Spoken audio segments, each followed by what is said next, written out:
ബെഡ്റൂമിൽ അവളുടെ ഒപ്പം തന്നെ നീളമുള്ള ഒരു മനോഹരമായിട്ടുള്ള ഒരു മിറർ ഉണ്ടായിരുന്നു, ഒരു കണ്ണാടി ഉണ്ടായിരുന്നു. അവൾക്ക് ഏറ്റവും പ്രിയപ്പെട്ട ഒരാൾ കൊടുത്ത ഒരു ഗിഫ്റ്റായിരുന്നു അത്. വളരെ സ്നേഹത്തോടെ കൊടുത്ത ഒരു ഗിഫ്റ്റായിരുന്നു അത്. കുറച്ച് നാൾ കഴിഞ്ഞപ്പോൾ ആ കണ്ണാടിയിൽ ചെറിയൊരു വിള്ളലുണ്ടായി. അപ്പോൾ വേഗം എന്ത് ചെയ്തു എന്ന് വെച്ചാൽ, അത് ചെറുതായിരുന്നു, പുള്ളിക്കാരി എന്ത് ചെയ്തു എന്ന് വെച്ചിട്ടുണ്ടെങ്കിൽ അതൊരു പ്ലാസ്റ്ററൊക്കെ ഒട്ടിച്ച് എന്നാലും കാണാൻ പറ്റും.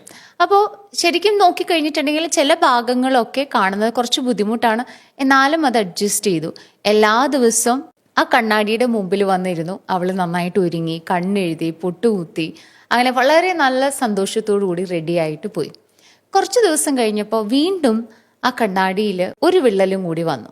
അപ്പോഴും അതൊന്ന് തുടച്ച് വൃത്തിയാക്കി ഒരു പ്ലാസ്റ്റർ ഒട്ടിച്ച് ഒന്നും കൂടി സ്മൂത്തൻ ചെയ്ത്, മുമ്പത്തെ അത്രയും വലിയൊരു ചിരി ഇല്ല എങ്കിൽ പോലും ശരിയാണ്, കുറച്ച് വേദനിച്ചു, എന്നാലും പിന്നീട് മുന്നോട്ട് പോയി.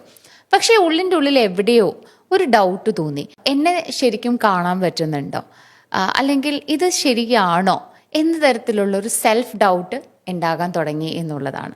ഒരു ദിവസം ക്ലീൻ ചെയ്യുന്നതിനിടയിൽ ഈ കണ്ണാടി മുഴുവനെ താഴേക്ക് വീണു. ഇത് പൂർണ്ണമായും പൊട്ടിത്തകർന്നു. ആ സമയത്ത് ആദ്യമായി അതെല്ലാം എടുത്ത് ഇനി ഒരിക്കൽ പോലും ഇത് ഒട്ടിച്ചു വെക്കരുത് എന്നുള്ള തീരുമാനത്തിൽ അതെല്ലാം കൊണ്ടേ കളയാൻ തീരുമാനിച്ചു എന്നുള്ളതാണ്. ആ കണ്ണാടിയോട് സ്നേഹമില്ലാത്തത് കൊണ്ടിട്ടോ, ആ കണ്ണാടി കൊടുത്ത വ്യക്തിയെ ഓർക്കാഞ്ഞിട്ടോ അല്ല. പക്ഷെ എങ്കിലും അവൾ പുതിയൊരു കണ്ണാടി വാങ്ങി. പഴയത് വെറുത്തത് കൊണ്ടിട്ടല്ല, പക്ഷെ ഇപ്പോൾ അവൾക്ക് അവളെ തന്നെ സത്യസന്ധമായി കാണാൻ സാധിച്ചു എന്നുള്ളതാണ്.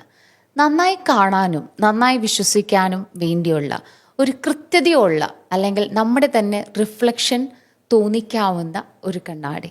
ഒരുപാട് തവണ പല പ്രശ്നങ്ങളും ഉണ്ടാകുമ്പോൾ തകർത്തത് ആരാണെന്ന് അറിഞ്ഞിട്ടും ആ പ്രശ്നത്തോടൊപ്പം നിലനിൽക്കുന്നത് വളരെ ബുദ്ധിമുട്ടുള്ളൊരു കാര്യമാണ്. Sometimes it's not about who broke you, but how long you have been trying to see yourself through their damage. ജീവിതത്തിൽ ചില വിള്ളലുകൾ ഉണ്ടായതിനു ശേഷം ആ വിള്ളലുകളിലൂടെ നമ്മളെ തന്നെ കാണാൻ ശ്രമിച്ചാൽ നമുക്ക് വ്യക്തത ഉണ്ടാവില്ല. അത് മാറ്റി പുതിയൊരെണ്ണം വരണം എന്നുള്ളതാണ്.